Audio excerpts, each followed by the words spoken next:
é o encanto da natureza.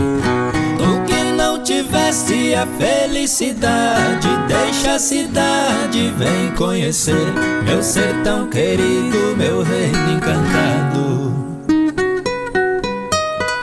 Oh, saudade!